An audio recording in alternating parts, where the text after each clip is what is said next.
বাংলাদেশ ও চীনের মধ্যে অর্থনৈতিক, বাণিজ্যিক ও জ্বালানি খাতে ২৭টি চুক্তি ও সমঝোতা স্মারক সই। দুদেশের উন্নয়নে পারস্পরিক সহযোগিতার আশ্বাস।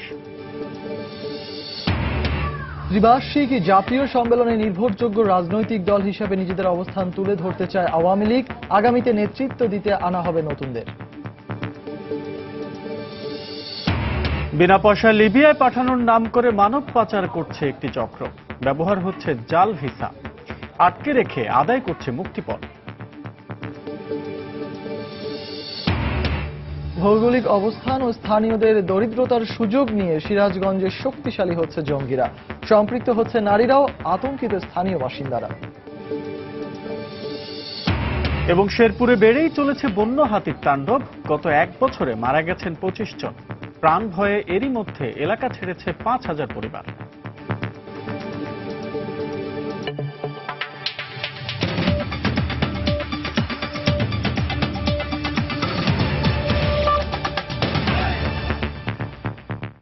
বাংলার সময় সঙ্গে আছি আমি সজল মিত্র রিচার্ড এবং আমি আসাদ আজম।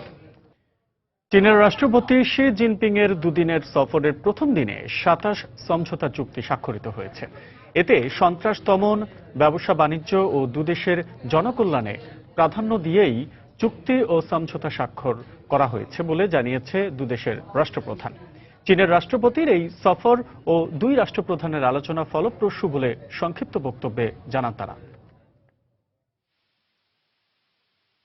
দুদিনের সফরের প্রথম দিনেই দুপুর ৩টার দিকে প্রধানমন্ত্রীর কার্যালয়ে শেখ হাসিনার সঙ্গে দ্বিপাক্ষিক বৈঠকে অংশ নেন চীনের রাষ্ট্রপতি শি জিনপিং। এ সময় দুদেশের মধ্যে আঞ্চলিক ও আন্তর্জাতিক বিভিন্ন বিষয়ে আলোচনা হয়। আলোচনায় ও চুক্তিতে প্রাধান্য পায় সন্ত্রাসবাদ দমন, বাণিজ্য ও বিনিয়োগ সম্প্রসারণ, কৃষি, যোগাযোগ, অবকাঠামোগত উন্নয়ন, বিদ্যুৎ ও তথ্য প্রযুক্তি খাতে বিনিয়োগ নিয়ে দুদেশের স্বার্থ সংশ্লিষ্ট বিভিন্ন বিষয়। অনুষ্ঠানে দুদেশের রাষ্ট্রপ্রধান উদ্বোধন করেন Confucius institute, university of Dhaka, Karnaphuli multilane tunnel, Payra ৩২০ megawatt thermal power plant, Chattogram ১৩২০ megawatt thermal power plant সহ একটি ডেটা সেন্টার, যেখানে দুদেশের জনকল্যাণকে প্রাধান্য দেওয়া হয়েছে। বাণিজ্য, বিনিয়োগ, অবকাঠামোগত উন্নয়ন, তথ্য প্রযুক্তি, কৃষি, যোগাযোগ ও সন্ত্রাসবাদ দমনে সহযোগিতা অব্যাহত থাকবে। অর্থনৈতিক ও প্রযুক্তিগত সহায়তা দেয়া হবে। বড় বড় প্রকল্পগুলোতে আরো সহযোগিতা করবে চীন। পাশাপাশি দুই দেশের দ্বিপাক্ষিক সম্পর্ক জোরদারে কাজ করা হবে।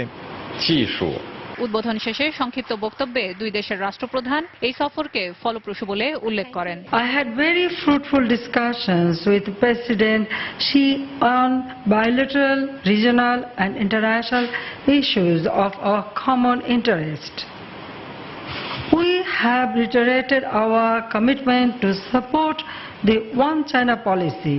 We have agreed to work closely and support each other on regional and international issues of mutual interest. চীনের রাষ্ট্রপতির এ সফরে দুদেশের বন্ধুত্বপূর্ণ সম্পর্ক আরও দীর্ঘায়িত হবে বলে আশা প্রকাশ করেন দুই রাষ্ট্রপ্রধান। তেলিয়া সুলতানা, সময় সংবাদ, ঢাকা। এর আগে সকালে দুদিনের রাষ্ট্রীয় সফরে ঢাকায় চীনের রাষ্ট্রপতি শি জিনপিং আসেন। শাহজালাল আন্তর্জাতিক বিমানবন্দরে পৌঁছলে তাকে উষ্ণ লাল গালিচা সম্বর্ধনা দেওয়া হয়। এই সফর দুদেশের বাণিজ্যিক সম্পর্ককে নতুন মাত্রায় নিয়ে যাবে বলে প্রত্যাশা সবার। চীনের রাষ্ট্রপতি শি জিনপিংকে বহনকারী বিমান চায়না এয়ারের বিশেষ ফ্লাইটটি শাহজালাল আন্তর্জাতিক বিমানবন্দরের রানওয়ে ছোঁয় শুক্রবার বেলা 11:40। সেখানে চীনের রাষ্ট্রপতিকে ফুল দিয়ে স্বাগত জানানো হয়। তাকে স্বাগত জানান বাংলাদেশের রাষ্ট্রপতি অ্যাডভোকেট আব্দুল হামিদ।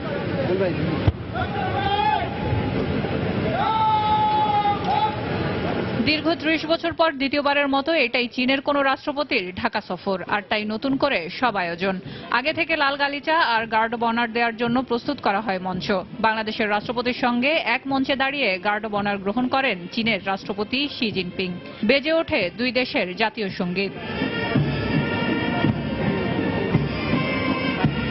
এ সময় উপস্থিত ছিলেন পররাষ্ট্র মন্ত্রী সহ মন্ত্রিসভার বেশ কয়েকজন সদস্য।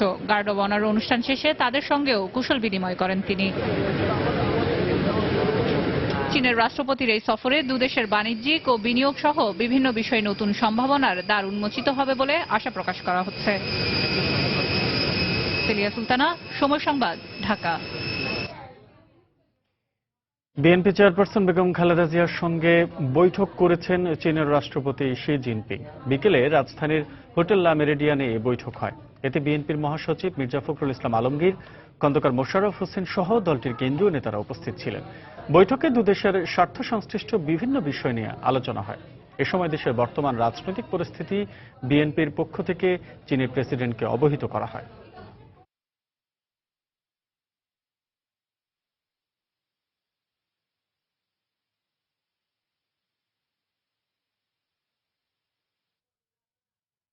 চীনের প্রেসিডেন্টের সঙ্গে national congress peoples of China এবং বাংলাদেশ পার্লামেন্টের মধ্যকার সম্পর্ক আরও সুসংগঠিত করার বিষয়ে আলোচনা হয়েছে বলে জানান জাতীয় সংসদের স্পিকার শিরিন শারমিন চৌধুরী।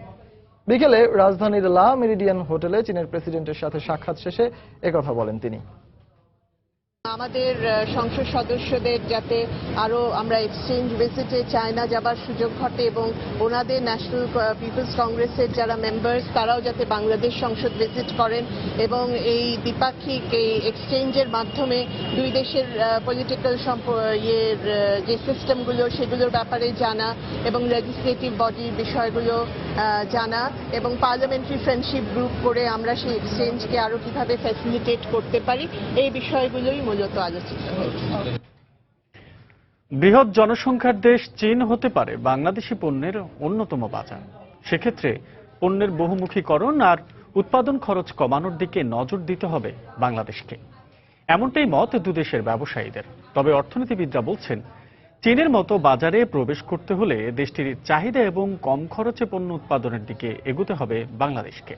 বিস্তারিত ইমতিয়াজ আহমেদের রিপোর্টে। 130 কোটি জনসংখ্যার বৃহৎ দেশ চীন, তাই বর্তমান বিশ্বে দ্রুত বর্ধমান ভোক্তা বাজার হিসেবে ধরা হয় চীনকে। ধারণা করা হচ্ছে 2020 সালের মধ্যে চীনের ভোক্তা বাজার 2.03 ট্রিলিয়ন থেকে বেড়ে দাঁড়াবে 6.18 ট্রিলিয়ন ডলারে। চীনের বৃহৎ এই ভোক্তা বাজারে বাংলাদেশি পণ্যের রপ্তানি বাড়াতে প্রয়োজন পণ্যের বহুমুখীকরণ। এছাড়া চীনের শ্রমিকদের মজুরি বেড়ে যাওয়ায় কম খরচে পণ্যের উৎপাদনের দিকে ঝুঁকছে চীনের ব্যবসায়ীরা। তাই কম খরচে পণ্য উৎপাদনে চীনা ব্যবসায়ীরা বাংলাদেশে বিনিয়োগে আগ্রহী। বাংলাদেশ থেকে নতুন নতুন পণ্য আমরা চীনের বাজারে নিয়ে যেতে চাই, এমন সব পণ্য যা চীন উৎপাদন করছে না বা আমাদের উৎপাদন খরচ বেশি পড়ছে। এক্ষেত্রে আমাদের অন্যতম পছন্দের দেশ বাংলাদেশ। দুদেশের পণ্যের গুণগত মান এক নয়, তবে বাংলাদেশ তাদের উৎপাদিত পণ্যের গুণগত মান উন্নত করতে পারলে এবং উৎপাদন খরচ কমাতে পারলে আমরা অবশ্যই তা চীনে আমদানি করব। চীনের বাজারে বেশিরভাগ পণ্যের শুল্কমুক্ত সুবিধা পায় বাংলাদেশ, তাই কম খরচে পণ্য উৎপাদন করতে পারলেই চীনের মতো বৃহৎ বাজারে বাংলাদেশি পণ্যের প্রবেশ আরো বাড়বে বলে মনে করেন দেশীয় ব্যবসায়ীরা। আমাদের এক্সপোর্ট বাস্কেটটা খুবই লিমিটেড, আমরা যা বানাই তা চায়না বানাই। তাহলে আমরা কিভাবে প্রবেশ করব যে আমরা ভালো বানাতে পারি এবং তোমার চেয়ে কমে বানাতে পারি। চায়নাতে যদি রপ্তানি করতে হয় চাইনিজ ব্র্যান্ডেড প্রোডাক্ট এখানে আসতে হবে ফর প্রোডাকশন, তাহলে আমার এখানে সেল হবে, ভারতে সেল হবে, 39 LDC কান্ট্রিতে বিক্রি হবে এবং খুদ চায়নায় তখন এই মালটা বেচতে আর কোনো অসুবিধা হবে। এক্ষেত্রে বর্তমানে যেসব পণ্য উৎপাদন থেকে চীন বেরিয়ে আসছে সেদিকেই বাংলাদেশি ব্যবসায়ীদের নজর দেওয়া জরুরি বলে মনে করেন এই অর্থনীতিবিদ। এটা যদি করা যায় তাহলে আমাদের এই অবকাঠামোগত দুর্বলতাগুলি কাটাতে পারলে আমাদের প্রডিউসারদের রপ্তানি সক্ষমতা, প্রতিযোগিতা সক্ষমতা বাড়বে, সেটারও আমরা সুযোগ নিতে পারি। চীনের যে অ্যাক্সেস ক্যাপাসিটিগুলো আছে, ওভার ক্যাপাসিটি আছে, সেসব শিল্পগুলোকে তারা বাংলাদেশ স্থানান্তর করতে চাচ্ছে। এখন যে বিনিয়োগ প্রস্তাব আছে এগুলোর সাথে সমন্বয় করে করতে পারি, প্রতিযোগিতা সক্ষমতা বাড়িয়ে, সরবরাহ সক্ষমতা বাড়িয়ে আমরা চীনের বাজারে আরো ভালোভাবে প্রবেশ করতে পারবো। চীনের রাষ্ট্রপতির বাংলাদেশ সফরে এরই মধ্যে দুই দেশের ব্যবসায়ী পর্যায়ে 18 কোটি 60 লাখ মার্কিন ডলারের বিনিয়োগ ও ব্যবসায়িক চুক্তি সই হয়েছে। ইমতিয়াজ আহমেদ, সময় সংবাদ, ঢাকা। শেরপুরের সীমান্তবর্তী 3 উপজেলার বিস্তীর্ণ জনপদে দিন দিন বেড়েই চলছে বন্য হাতির তাণ্ডব। গত 1 বছরে 28 জনের প্রাণ গেলেও তাণ্ডব ঠেকাতে কার্যকর পদক্ষেপ নেওয়া হয়নি বলে অভিযোগ স্থানীয় বাসিন্দাদের। তাদের দাবি, এ কারণে আতঙ্কিত হয়ে ইতোমধ্যে এলাকা ছেড়েছেন অন্তত 5000 পরিবার। তবে লোকালয়ে হাতির প্রবেশ ঠেকাতে প্রকল্প বাস্তবায়নের পাশাপাশি পাহারা বসানোর কথা জানিয়েছে বন বিভাগ। জেলা প্রতিনিধি শহীদুল ইসলাম হীরার তথ্য ও ছবি নিয়ে ডেস্ক রিপোর্ট। থাকার তো কোনো বুদ্ধি নাই, নিরাপত্তা আমরা পাইতেছি না। তো সরকার তো কোনো কিছুই করে না। হাতি মরলেও অগরের কাছে ভালো, মানুষ মরলে তো কোনো সেফটি নাই। আমরা হয় এখানে থাকবো আর না হলে হাতি থাকবে। বারবার বন্য হাতির হামলার শিকার হয়ে ক্যামেরার সামনে এভাবেই বিপন্ন জীবনের ক্ষোভ জানাচ্ছিলেন স্থানীয় বাসিন্দারা। গত কয়েক বছর ধরে শেরপুরের ঝিনাইগাতি, শ্রীবর্দী ও নালিতাবাড়ী উপজেলার ভারতীয় সীমান্তবর্তী এলাকায় বেড়ে চলেছে বন্য হাতির তাণ্ডব। প্রায় প্রতিদিনই খাবারের সন্ধানে লোকালয়ে আসা হাতিগুলো নষ্ট করছে ফসলি জমি ও গাছপালা। কখনো কখনো ঘটছে প্রাণহানির মতো ঘটনা। ফরেস্ট ডিপার্টমেন্ট বা সরকার কোন উদ্যোগ নিচ্ছে? যদি একটা হাতি যদি আমরা ক্ষতি করতাম তাহলে আমাকে সবারই জান কাটতো। এরকম করে বহুত পরিবারের লোক মারা লাইলে আমরা চলবো কেমন এই দেশে? টিএনও ডিসি থানার পুলিশ আইতাছে, চেয়ারম্যান আইতাছে, তারা ওই দেখে যায়, এই পর্যন্তই কোনো ব্যবস্থা হয় না। সরকারের কাছে দৃষ্টি আকর্ষণ করছি এই অঞ্চলের জনগণকে ভালোভাবে বসবাস করার জন্য যেন পার্মানেন্ট একটা সমাধান করে থাকে। তবে সীমান্ত এলাকায় চলমান দুটি প্রকল্প শেষ হলে হাতির আক্রমণ কমবে বলে মনে করেন বন বিভাগের কর্মকর্তারা। সীমান্তবর্তী অঞ্চলে 23টি হাতি প্রতিরোধ কমিটি অর্থাৎ ইআইটি এলিফ্যান্ট রেসপন্স টিম গঠন করেছে। এছাড়া বায়োলজিক্যাল ফেন্স অর্থাৎ কাঁটাযুক্ত গাছ দিয়ে মানুষের বাড়িঘর যাতে রক্ষা করা যায় এরকম বেড়া তৈরি করা হচ্ছে। আশা করা যায় এরপরে হাতি ও মানুষের দ্বন্দ্ব নিরসনে অনেকাংশে কমে যাবে। হিউম্যান এলিফ্যান্ট কনফ্লিক্ট যেন পুরোপুরি নিরসন হয় এবং এইটার জন্য যা যা করার দরকার আমরা সেই পথেই আগাচ্ছি। জেলা প্রশাসনের পরিসংখ্যান অনুযায়ী গত এক বছরে হাতির আক্রমণে প্রাণ গেছে 25 জনের। 18,000 হেক্টর ফসলি জমি নষ্ট হওয়ার পাশাপাশি গৃহহীন হয়ে পড়েছে 5 শতাধিক পরিবার। সময় সংবাদ, শেরপুর। বাংলার সময় আরো থাকছে। নারায়ণগঞ্জের ফতুল্লায় লোহা তৈরির কারখানায় কাজ করার সময় 4 শ্রমিক দগ্ধ, ঢাকা মেডিকেল বার্ন ইউনিটে ভর্তি।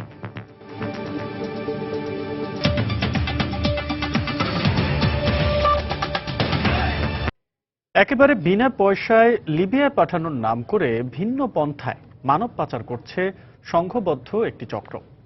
পাচার কাজে ইমিগ্রেশন কর্তৃপক্ষের সহায়তা নেয়ার পাশাপাশি পাচারকারী চক্র তৈরি করছে নানা ধরনের জাল ভিসা। তবে এখানে কোনো টাকা না নিলেও লিবিয়ায় আটকে রেখে দেশের আত্মীয় স্বজনদের কাছ থেকে মুক্তিপণ আদায় করছে বলে তথ্য পেয়েছে র্যাব। এমনকি মুক্তিপণ আদায়ের পর তাদের গন্তব্যে পৌঁছে না দিয়ে বিপজ্জনক অবস্থায় ছেড়ে দিচ্ছে মরুভূমিতে। বিস্তারিত জানাচ্ছেন কমল দে। ভিসা দিয়েছে, પછી ইমিগ্রেশন হওয়ার পরে বিমান ল্যান্ড উপরে ওঠার পরে ভিসাটা ছিঁড়ে ফেলে দিবে। 4 লক্ষ টাকা কন্ট্রাক্ট ছিল দালালের মাধ্যমে, ওইখানে পৌঁছার পরে টাকা দেওয়া। অবাক করা বিষয়, চট্টগ্রামের শাহমানত বিমানবন্দর থেকে বুধবার রাতে র্যাবের হাতে উদ্ধার হওয়া এই দুজনের কথা শুনে বোঝা গেল তাদের বিমানযোগে লিবিয়া পাঠানো হবে, তাও আবার কোন রকম টাকা ছাড়াই। অথচ গত কয়েক মাস আগেও বিদেশে পাচারের ক্ষেত্রে প্রতিজন থেকে লাখ লাখ টাকা অগ্রিম নিত পাচারকারী চক্র। কিন্তু নতুন কৌশলী ফাঁদে আরো বেশি করে পা দিচ্ছে দেশের সাধারণ মানুষ। দালালের কাছে আমার পাসপোর্ট দেই, পরদিন সকালে আমাদেরকে পাসপোর্ট আর টিকিট হাতে দিয়ে এয়ারপোর্টে পাঠায়। দালাল বলছিল যে ওখানে লোক আছে লিবিয়াতে, কন্ট্রাক্ট ছিল লিবিয়া পৌঁছার পরে 4 লক্ষ টাকা দেওয়ার জন্য। শুধু লিবিয়া কিংবা তার পার্শ্ববর্তী দেশগুলোতে নয়, ইতালির মতো ইউরোপের অন্যান্য দেশে যাওয়ারও লোভ দেখায় এই চক্র, তাও আবার বিপজ্জনক অবস্থায় নৌকায় করে। প্রথমে দুবাই, পরে তুর্কি, পরে লিবিয়া, পরে ইউরোপ, ইটালি। লিবিয়া গিয়ে বাদে নিজ নিজ দায়িত্বে ইটালি যেতে। র্যাবের তথ্য অনুযায়ী জাল ভিসা দিয়ে চলছে এই মানব পাচার। জাল ভিসার পাশাপাশি অন্যান্য কাগজপত্র দেখিয়ে লিবিয়া পৌঁছার পর তাদের জিম্মি করে এদেশে আত্মীয় স্বজনদের কাছ থেকে মুক্তিপণ আদায়ের চেষ্টা চালায় এই চক্রের সদস্যরা। তারা যেটা করে ওখানে নিয়ে এদেরকে আটকায়, গরিব মানুষগুলোকে আটকায়, তাদেরকে টর্চার করে, তাদের পরিবারকে এদের কান্নাকাটি শোনায় এবং এদের টাকাটা 4,20,000 টাকা উদ্ধার করে। উদ্ধারকৃতরা জানায় বিমানবন্দর থেকে শুরু করে সব জায়গায় রয়েছে পাচারকারী চক্রের লোকজন, যে কারণে ভিসার জটিলতা থাকলেও ইমিগ্রেশন পেরিয়ে বিমানে উঠতে তাদের কোনো সমস্যা হয় না। ইমিগ্রেশনে যাই শুধু পাসপোর্টটা দিছি আর ওরা সবকিছু করে দিছে। আমাদের বলাই ছিল যে এগুলো ইজিলি হয়ে যাবে এবং ওরকমই হয়েছে। শারজা যাবে, শারজা থেকে কি করতে হবে, মানে আমাদের লোক আছে ওখানে, ওরা বলবে। অবৈধভাবে পাচারের সাথে সম্পৃক্ত লিবিয়ায় অবস্থানকারী দুজন সহ মোট 30 জন দালালকে চিহ্নিত করেছে র্যাব। সে সাথে সিলেটের 2টি ট্রাভেল এজেন্সির বিরুদ্ধে পাচার সম্পৃক্ততার তথ্য প্রমাণ পেয়েছে তারা। কমল দে, সময় সংবাদ, চট্টগ্রাম। আইন শৃঙ্খলা রক্ষা বাহিনীর কঠোর অবস্থানের মধ্যেও সিরাজগঞ্জে নেটওয়ার্ক বিস্তৃত করেছে জঙ্গিরা। গত এক বছরে আত্মঘাতী দলের নারী সদস্য সহ 28 জঙ্গিকে গ্রেফতারের পর সাধারণ মানুষের মধ্যে আতঙ্ক বিরাজ করছে। সংশ্লিষ্টরা বলছেন, ধর্মের অপব্যাখ্যা দিয়ে নারীদেরও জঙ্গি কর্মকাণ্ডে সম্পৃক্ত করা হচ্ছে। নাগরিক সমাজের দাবি, ভৌগোলিক অবস্থানকে বিবেচনায় রেখে এ জেলায় গোপনে কার্যক্রম চালাচ্ছে জেএমবি সহ জঙ্গি সংগঠনগুলো। বিস্তারিত রিঙ্কু কুণ্ডুর রিপোর্টে। গত 1 সেপ্টেম্বর সিরাজগঞ্জের উল্লাপাড়া থেকে গ্রেপ্তার করা হয় জঙ্গি সংগঠন জেএনবির 3 সদস্যকে। এর 4 দিনের মাথায় গাজীপুর উপজেলার বড়ইতলা থেকে আত্মঘাতী দলের 4 নারী সদস্যকে আটক করা হয়। তাদের কাছ থেকে উদ্ধার হয় বোমা ও বোমা তৈরির সরঞ্জাম।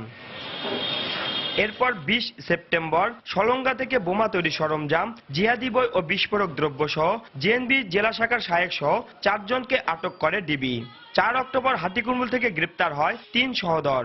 সর্বশেষ গত 8 অক্টোবর গাজীপুরে অভিযানে দীর্ঘদিন ধরে নিখোঁজ সিরাজগঞ্জের ফরিদুল ওরফে আকাশ নিহতের খবরে এলাকায় চাঞ্চল্যের সৃষ্টি হয়। মুখ সেনা ফেস তা চিনি না, আমরা দেখিও নাই, আমরা তো চিনিও না। এটা আপনার থাকে লোক যাবো কে বলে স্বল্প বন্ধু বাড়ির মধ্যে কি হয় না হয় তো কই রেখে না। এলাকায় এরকম কার্যক্রম ঘটনা ঘটে সেটা আমরা আসলে জানতে পারি না। কিছু মানুষকে মগজ ধোলাই করে এই কথাগুলো তাদেরকে ভুল বোঝানোর মাধ্যমে সন্ত্রাসীমূলক কর্মকাণ্ড করা হচ্ছে।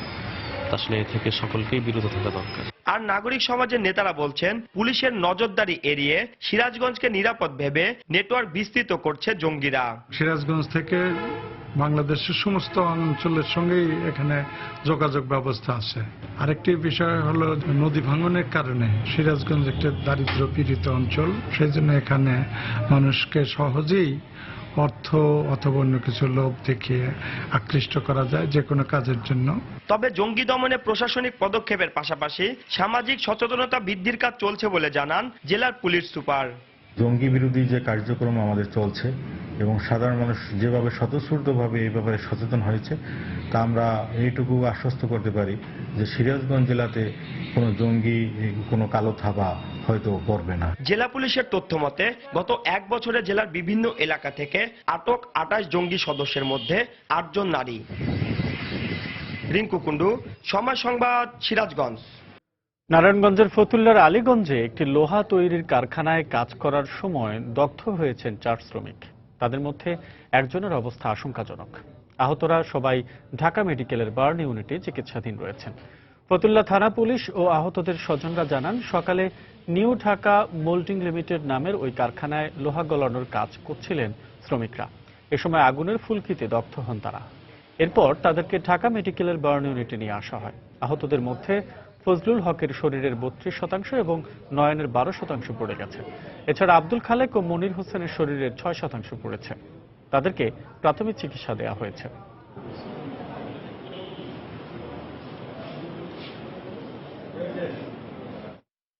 বিস্ফোরণের মতো এটা মানে ফুরিতে হয়, তো তখন আর কি লোহাগুলো তো গলানো পানির মতো ছিল, এই লোহাগুলো ওদের গায়ে ছিটতে যায়। যতই শেষ হবে হালকা মাল দিতে হবে। হয়তো কেউ ভারী মাল দিছে, এটা তো লোহা গইলা যায়, উপরে আবার কাঁচরা ভাসে, হ্যাঁ ওই কাঁচরা ছিটা যাইয়া কারো শরীরে এরকম ছিটা পড়ছে। চুলার মধ্যে হচ্ছে যে মোল্ডিং ডাবুতে ডালার সময় ছিটকে পড়ে 4 জন শ্রমিক আহত হয়। তাদেরকে ঢাকা মেডিকেলে চিকিৎসার জন্য নেওয়া হয়েছে। দিনাজপুরে দুর্গাপূজার মণ্ডপে পুরুষ সহকর্মীর বিরুদ্ধে দায়িত্বরত অবস্থায় আনসার ভিডিপির 2 নারী সদস্যকে ধর্ষণের অভিযোগ উঠেছে। এই ঘটনায় সংশ্লিষ্ট থানায় মামলা দায়ের করা হয়েছে। নির্যাতিতারা অভিযোগ করেন গত 11 অক্টোবর ভোরে পূজা মণ্ডপে দায়িত্ব পালন শেষে ঘুমাতে যাওয়ার সময় নারী আনসারদের কক্ষে তাদের এক পুরুষ সহকর্মী প্রবেশ করে। এরপর তাদেরকে ভয় দেখিয়ে জোরপূর্বক ধর্ষণ করে পালিয়ে যায়। এই ঘটনায় পরদিনই মামলা দায়ের করেন তিনি। এই ঘটনায় এখনো অভিযুক্তকে আটক করা যায়নি, তবে তদন্ত চলছে বলে জানিয়েছে পুলিশ।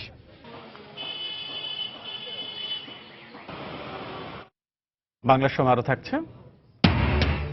লালনের 126তম তিরোধান দিবসকে ঘিরে কুষ্টিয়ার ছেউরিয়ায় উৎসবের আমেজ। দূর দূরান্ত থেকে আসা ভক্ত অনুরাগীদের পদচারণায় মুখর সাইজি বাড়ি।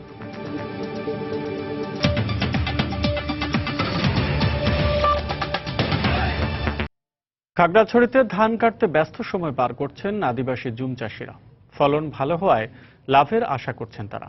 কৃষি বিভাগ জানায় খাগড়াছড়িতে পাহাড়ি জনগোষ্ঠীর ঐতিহ্যবাহী জুম চাষ দিন দিন জনপ্রিয় হচ্ছে। পরিত্যক্ত পাহাড়ের বন জঙ্গল পরিষ্কার করে প্রস্তুত করা হয় চাষের জমি। পরে সেখানে জুম পদ্ধতিতে চাষ করা হয় ধান ও ভুট্টা সহ বিভিন্ন ফসল। মাটি উর্বর হওয়ায় ফসলও ভালো হয় তাদের। তবে আধুনিক পদ্ধতিতে সার বীজ ব্যবহার করলে ফলন দ্বিগুণ হবে বলে জানান জেলা কৃষি বিভাগের কর্মকর্তারা। এবছর জেলায় প্রায় 2270 হেক্টর জমিতে জুম চাষ হয়েছে।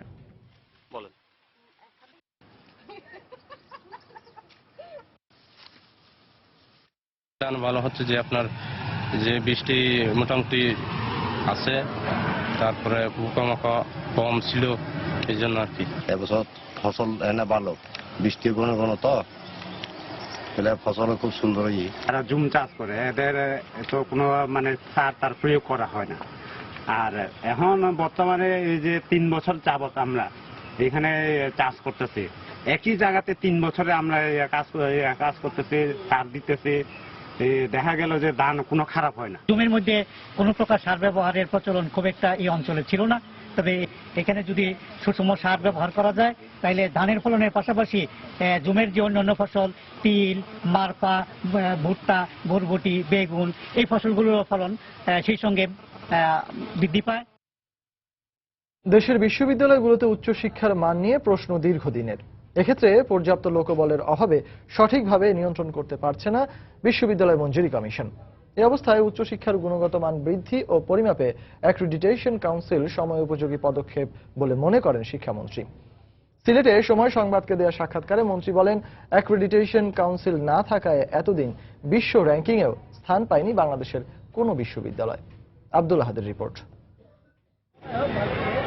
একসময় ঢাকা বিশ্ববিদ্যালয়কে প্রাচ্যের অক্সফোর্ড বলে দাবি করা হলেও বর্তমানে বিশ্ব র্যাঙ্কিংয়ে উল্লেখযোগ্য অবস্থানে নেই দেশের কোনো বিশ্ববিদ্যালয়। আর অধিকাংশ বেসরকারি বিশ্ববিদ্যালয় নিয়ে অভিযোগের অন্ত নেই। সার্টিফিকেট বাণিজ্য আর মানহীন শিক্ষার অভিযোগ শুরু থেকেই। এই সংকট মোকাবেলায় ক্ষমতা থাকলেও পর্যাপ্ত লোকবলের অভাবে বিশ্ববিদ্যালয়গুলোকে সেভাবে মনিটরিং করতে ব্যর্থ হচ্ছে মঞ্জুরি কমিশন। এ অবস্থায় উচ্চশিক্ষার মান নিশ্চিত করতেই সম্প্রতি অ্যাক্রেডিটেশন কাউন্সিল অনুমোদন দিয়েছে মন্ত্রিসভা।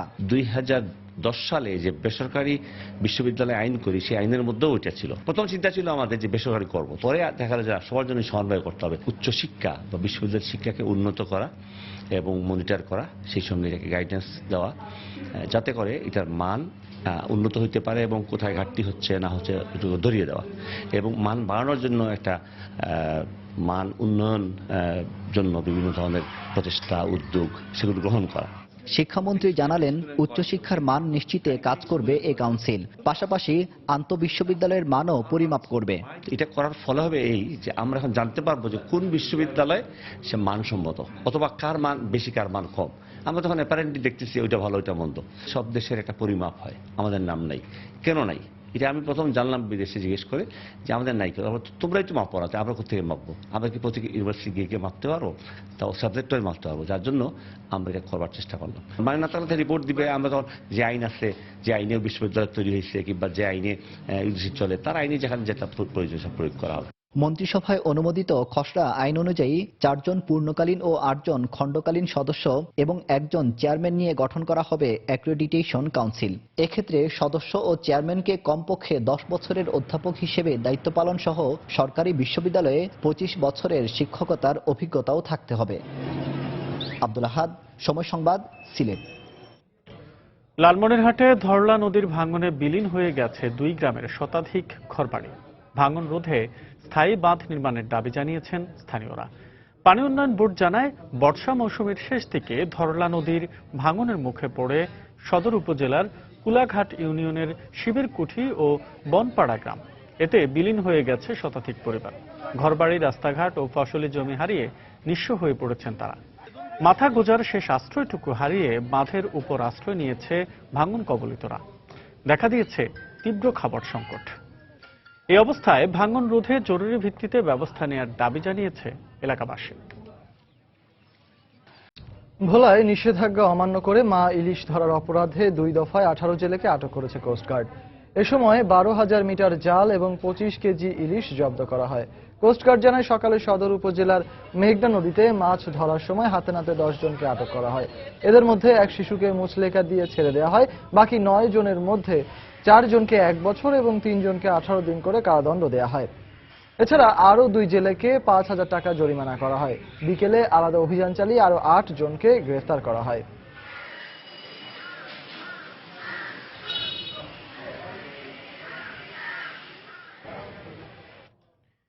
মানিকগঞ্জে সরকারের খাদ্য বান্ধব কর্মসূচির আওতায় 10 টাকা কেজি দরে চাল বিক্রিয়ে অনিয়মের অভিযোগে একজন ডিলারকে আটক করা হয়েছে। পুলিশ জানায়, দুপুরে দৌলতপুর উপজেলার মান্দারতা বাজারে অভিযান চালানো হয়। এ সময় চাল বিক্রয়ে অনিয়মের অভিযোগে আশরাফুল আলম মিন্টু নামে একজন ডিলারকে আটক করা হয়। 10 টাকা কেজি দরে বিক্রি করার কথা থাকলেও 20 টাকা কেজি দরে চাল বিক্রি করায় তাকে আটক করা হয়েছে বলে জানিয়েছে পুলিশ।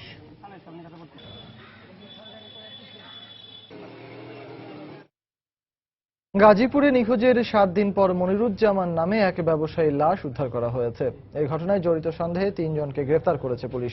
দুপুরে নিজ কার্যালয়ে এক সংবাদ সম্মেলনে এ তথ্য জানান পুলিশ সুপার মোহাম্মদ হারুনুর রশিদ। এ সময় তিনি জানান, গত 6 অক্টোবর নিখোঁজ হন রাজেন্দ্রপুর পিঙ্গাইল এলাকার ব্যবসায়ী মনিরুজ্জামান। তার মোবাইল ফোনের কল লিস্টের সূত্র ধরে ওই এলাকায় অভিযান চালিয়ে লিটন বর্মন নামে একজনকে গ্রেফতার করা হয়। পরে তার দেয়া তথ্য অনুযায়ী গজারি বন থেকে মনিরুজ্জামানের লাশ উদ্ধার এবং আরও 2 জনকে গ্রেফতার করা হয়। মাদক ও একটি রিসোর্টে খাবার সরবরাহকে কেন্দ্র করে এই হত্যাকাণ্ড হতে পারে বলে প্রাথমিকভাবে ধারণা করছে পুলিশ। বিষয় নিয়ে টাকা পয়সার ভাগাভাগি নিয়ে, মাদকের বিষয় নিয়ে টাকা পয়সার ভাগাভাগি নিয়ে এবং রাজেন্দ্র যে খাবার সাপ্লাই দেয় ওইটার টাকার ভাগাভাগি নিয়ে তাকে হত্যা করেছে বলে প্রাথমিক তথ্য পাওয়া যায় এবং এ বিষয়ে মামলা হয়েছে। আমরা তদন্ত করতেছি, আরো কোনো বিষয় আছে সেটা আপনারা বগুড়ায় 107 বিঘা জমির উপর গড়ে ওঠা 100 বছরের পুরনো রেশম বীজাগারটির কার্যক্রম প্রায় স্থবির। 25 বছরের ব্যবধানে বগুড়ার এই বীজাগারটির উৎপাদন নেমে এসেছে শতকরা 15 ভাগে। উৎপাদন কমে যাওয়ায় বিশাল এই ভূ সম্পত্তির অনেকটাই পতিত পড়ে থাকছে। এলাকাবাসী ও জনপ্রতিনিধির দাবি, রেশমের কার্যক্রম বাড়িয়ে অথবা যুগোপযোগী কোনো প্রতিষ্ঠান স্থাপন করে জমির ব্যবহার নিশ্চিত করা হোক। রবিউল ইসলামের ছবি নিয়ে মাজিদুর রহমানের প্রতিবেদন। 1905 সালে বগুড়া শেরপুর সড়কে লতিপুরে 11 একর জমির উপর গড়ে তোলা হয় সরকারি এই রেশম বীজাগারটি। পরবর্তীতে আরো জমি অধিগ্রহণ করে প্রায় 33.5 একর জমিতে কার্যক্রমের বিস্তৃতি ঘটে। 2 একর জমির উপর অবকাঠামো বাদে বাকি জমি ব্যবহার করা হয় বীজ তৈরির তুঁত গাছ লাগানোর কাজে। বর্তমানে বীজের উৎপাদন কমে যাওয়ায় অধিকাংশ জমি তেমন কাজে লাগছে না। জনপ্রতিনিধি ও এলাকাবাসীর আশঙ্কা ব্যাহত হতে পারে জমি। ইতিমধ্যে শুনেছি যে অনেকেই এই সরকারি সম্পত্তির মালিকানা পর্যন্ত দাবি করেছে। আমরা দাবি জানাবো এটিকে একটি গুরুত্বপূর্ণ যে কোনো অফিস বা যে কোনো স্থাপনা নির্মাণ করে এটিকে বগুড়াবাসীর জন্য কাজে লাগানো দরকার। একসময় এই বীজাগার থেকে কৃষক পর্যায়ে বীজ ও তুঁত গাছের চারা বিতরণ করা হতো, কিন্তু এখন চাহিদা মোতাবেক শুধুমাত্র গবেষণালব্ধ বীজ উৎপাদন করে তা দেশের অন্যান্য বীজাগারে পাঠানো হয়। এক জমিতে কখনো 2 বার চাষ করা যায় না, তাতে মান খারাপ হয় এবং ডিম উৎপাদনের ভালো হয় না। এই কারণে আমরা পর্যায়ক্রমে সব জমিগুলাই তুঁত চাষের আওতায় নিয়ে আসি। এই বীজাগারে পিটু পর্যায়ে ডিম উৎপাদন করা হয় এবং এই ডিমটা বিতরণ করা হয়, সরবরাহ দেওয়া হয়। আমাদের যে আরো বাংলাদেশে আরো যে 10টা নার্সারি রয়েছে, যে বীজ বর্ধনের জন্য এই ডিমগুলা আমরা বিতরণ করি। 80-র দশকের রমরমা রেশম চাষ এখন অনেকটাই ভাটা পড়েছে বলে জানালেন এই কর্মকর্তা। বর্তমানে সরকার কয়েকটা প্রজেক্ট হাতে নিয়েছেন, তার মধ্যে একটা প্রজেক্ট আমাদের চালু আছে বর্তমানে, সমন্বিত পরিকল্পনা শিশু প্রকল্প। এই প্রকল্পে আমরা নতুন উদ্যমে কিছু কাজ শুরু করেছি। 1989-90 অর্থ বছরে এই বীজাগার থেকে 2,22,000 ডিম উৎপাদন হলেও 2015-16 অর্থ বছরে ডিম উৎপাদন হয়েছে মাত্র 15,500। মাজিদুর রহমান, সময় সংবাদ, বগুড়া। কলেজ ছাত্রী খাদিজা সহ সারা দেশে নারীর প্রতি সহিংসতায় জড়িতদের দৃষ্টান্তমূলক শাস্তির দাবিতে খুলনায় মানববন্ধন অনুষ্ঠিত হয়েছে। সকালে নগরীর পিকচার প্লেট মোড় এলাকায় ঘণ্টাব্যাপী এই কর্মসূচির আয়োজন করে সনাক ও টিআইবি। এতে সংগঠনের নেতৃবৃন্দ ছাড়াও জেলার বিভিন্ন সামাজিক, সাংস্কৃতিক ও পেশাজীবী সংগঠনের নেতাকর্মীরা অংশ নেন। এ সময় বক্তারা নারী নির্যাতনে জড়িতদের আইনের আওতায় এনে কঠোর শাস্তি নিশ্চিতের দাবি জানান। বিজিবি ও বিএসএফ এর মধ্যে যৌথ সীমান্ত ব্যবস্থাপনা প্রশিক্ষণে ভারত থেকে বিএসএফ এর 21 সদস্যের একটি প্রতিনিধি দল বাংলাদেশে এসেছে। দুপুরে প্রতিনিধি দলটি পাসপোর্টের আনুষ্ঠানিকতা শেষে বেনাপোল চেকপোস্ট দিয়ে বাংলাদেশে প্রবেশ করে। এ সময় বিজিবি কর্মকর্তারা ফুল দিয়ে তাদের আনুষ্ঠানিকভাবে অভ্যর্থনা জানান। আগামীকাল থেকে চট্টগ্রামের সাতকানিয়ায় বিজিবি ট্রেনিং সেন্টারে 11 দিনব্যাপী বিজিবি ও বিএসএফ এর মধ্যে সীমান্ত ব্যবস্থাপনা নিয়ে যৌথ প্রশিক্ষণ অনুষ্ঠিত হবার কথা রয়েছে। এই প্রশিক্ষণের মাধ্যমে বিজিবি ও বিএসএফ এর মধ্যে সৌহার্দ্যপূর্ণ মনোভাব তৈরি ও সীমান্তে অবৈধ অনুপ্রবেশ, চোরাচালান এবং নারী ও শিশু পাচার বন্ধে গুরুত্বপূর্ণ ভূমিকা রাখবে বলে মনে করছে বিজিবি।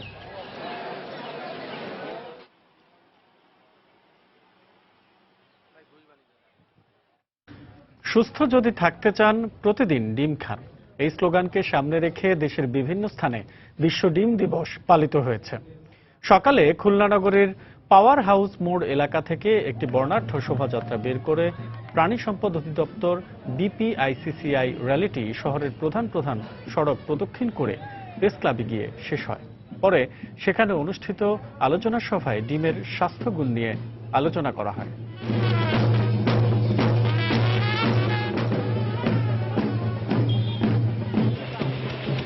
ময়মনসিংহে জেলা প্রাণী সম্পদ অধিদপ্তরের উদ্যোগে টাউন হল চত্বর থেকে একটি বর্ণাঢ্য র্যালি বের করা হয়। র্যালিটি বিভিন্ন সড়ক ঘুরে খামারবাড়ি গিয়ে শেষ হয়।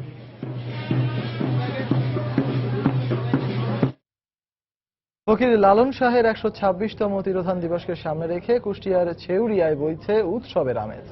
আগামী রোববার থেকে মঙ্গলবার পর্যন্ত টানা ৩ দিন নানা আয়োজনে চলবে এ উৎসব। ছেউরিয়ার কালী নদীর তীরে সাইজির আখড়ায় চলছে শেষ মুহূর্তের প্রস্তুতি। লালন একাডেমির মাজারে রং করা, আলোকসজ্জা ও লালন মঞ্চ সাজাতে ব্যস্ত সময় পার করছেন শ্রমিকরা। পাশাপাশি সাধুদের সেবা দিতে দিনরাত স্বেচ্ছাশ্রম দিচ্ছেন ভক্তরা। উৎসবে অংশ নিতে আসা দেশি বিদেশি দর্শনার্থী, সাধক ও আয়োজকদের নিরাপত্তা দেয়া হবে বলে জানিয়েছেন পুলিশ সুপার।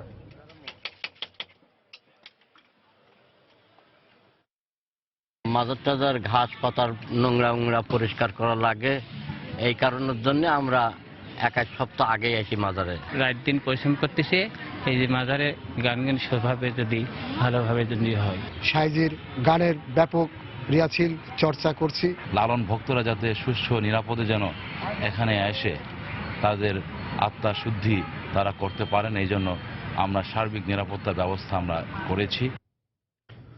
চট্টগ্রামের এম এ আজিজ স্টেডিয়ামের আউটফিল্ড ভেজা থাকায় বিসিবি ও ইংল্যান্ড একাদশের মধ্যকার প্রস্তুতি ম্যাচে প্রথম দিনের খেলা পরিত্যক্ত হয়েছে। দ্বিতীয় ও শেষ দিনে ৪৫ ওভার করে ৯০ ওভারের খেলা অনুষ্ঠিত হবে। তবে দুদলই অনুশীলন করেছে জহুর আহমেদ চৌধুরী স্টেডিয়ামে। হোম কন্ডিশনে বাংলাদেশের বিপক্ষে খেলাটা কঠিন হবে বলে মনে করেন English spinner Gareth Batty. Chattogram থেকে বিস্তারিত জানাচ্ছেন পার্থপ্রতিম বিশ্বাস। চট্টগ্রামে ইংল্যান্ডের কাছে শেষ ওয়ানডে হারার সঙ্গে সিরিজও হেরেছে টাইগাররা। ছোট ছোট কিছু ভুলের কারণে জয় বঞ্চিত হয় স্বাগতিকরা। তবে এবার টেস্টের চ্যালেঞ্জ টাইগারদের। প্রথম টেস্টের আগে এম এ আজিজ স্টেডিয়ামে 2 দিনের প্রথম প্রস্তুতি ম্যাচ হওয়ার কথা থাকলেও বাদ সাজে বেরসিক বৃষ্টির কারণে আগে থেকেই শঙ্কা ছিল ম্যাচ অনুষ্ঠিত হওয়া নিয়ে। আর মাঠের ড্রেনেজ ব্যবস্থা তেমন সুবিধা না হওয়ায় সকালের বৃষ্টির কারণে মাঠ ছিল ভেজা। আউটফিল্ড ভেজা থাকায় প্রথম দিনের একটি বলও গড়াতে পারেনি মাঠে। দ্বিতীয় দিন 45 ওভার করে খেলবো, সাদা ড্রেসই খেলবে, সেম এটারই কন্টিনিউশন হবে। বাট ম্যাচগুলো কিন্তু অন, আমরা কিন্তু খেলা পরিত্যক্ত হচ্ছে না। মাঠের অবস্থা খুবই ভালো। যদি বড় ধরনের বৃষ্টিপাত না হয় আমরা আশা করছি সকাল থেকে আমরা খেলা শুরু করতে পারবো ইনশাআল্লাহ। অন্যদিকে প্রস্তুতি ম্যাচের খেলা অনুষ্ঠিত না হলেও ঠিকই দুপুরে অনুশীলন করেছে ইংল্যান্ড ক্রিকেট দল। আর দিন দিন বাংলাদেশ ক্রিকেট দল ভালো করছে উল্লেখ করে ইংলিশ স্পিনাররা ভালো করলে চ্যালেঞ্জিং টেস্ট ম্যাচ অনুষ্ঠিত হবে বলে মনে করেন দীর্ঘ 11 বছর পর ইংলিশ দলে ফেরা অফ স্পিনার গ্যারেথ বেটি। ইংল্যান্ডের কন্ডিশন উপমহাদেশের মতো এতটা স্পিন সহায়ক নয়, তাই আমি মনে করি এটা ইংলিশ স্পিনারদের জন্য নিজেদের প্রমাণের বড় সুযোগ। যদিও নিজেদের মাটিতে বাংলাদেশের সামর্থ্য নিয়ে কোনো সন্দেহ নেই, তাই ওয়ানডের মতো টেস্ট সিরিজটাও নিশ্চিতভাবে চ্যালেঞ্জিং হবে। আমি দীর্ঘদিন পর জাতীয় দলে সুযোগ পেয়েছি, চেষ্টা করব পারফর্ম করার। আগামী 20 অক্টোবর দীর্ঘ 15 মাস পর সাদা পোশাকে আবার মাঠে নামতে যাচ্ছে টাইগাররা। এই কারণে সকাল থেকে জহুর আহমেদ চৌধুরী স্টেডিয়ামে কঠোর অনুশীলনের মাধ্যমে নিজেদের ঝালিয়ে নিয়েছে মুশফিক বাহিনী। পার্থপ্রতিম বিশ্বাস, সময় সংবাদ, চট্টগ্রাম। ধন্যবাদ। বাংলা সময়ের শীর্ষ সংবাদগুলো জানিয়ে দিচ্ছি আরেকবার। বাংলাদেশ ও চীনের মধ্যে অর্থনৈতিক, বাণিজ্যিক ও জ্বালানি খাতে 27টি চুক্তি ও সমঝোতা স্মারক সই। দুদেশের উন্নয়নে পারস্পরিক সহযোগিতার আশ্বাস। ত্রিবার্ষিক জাতীয় সম্মেলনে নির্ভরযোগ্য রাজনৈতিক দল হিসেবে নিজেদের অবস্থান তুলে ধরতে চায় আওয়ামী লীগ। আগামীতে নেতৃত্ব দিতে আনা হবে নতুনদের। বিনা পয়সায় লিবিয়ায় পাঠানোর নাম করে মানব পাচার করছে একটি চক্র, ব্যবহার হচ্ছে জাল ভিসা, আটকে রেখে আদায় করছে মুক্তিপণ। ভৌগোলিক অবস্থান ও স্থানীয়দের দরিদ্রতার সুযোগ নিয়ে সিরাজগঞ্জে শক্তিশালী হচ্ছে জঙ্গিরা, সম্পৃক্ত হচ্ছে নারীরাও, আতঙ্কিত স্থানীয় বাসিন্দারা। এবং শেরপুরে বেড়েই চলেছে বন্য হাতির তাণ্ডব, গত 1 বছরে মারা গেছেন 25 জন, প্রাণ ভয়ে এরই মধ্যে এলাকা ছেড়েছে 5000 পরিবার। এই ছিল বাংলার সময়ে। যে কোনো খবর পেতে ভিজিট করুন সময়নিউজ.টিভি। এছাড়া এইমাত্র পাওয়া খবর আপনার মোবাইলে পেতে SMS করুন *BN লিখে পাঠিয়ে দিন 16242 নম্বরে। সঙ্গে থাকুন সময়।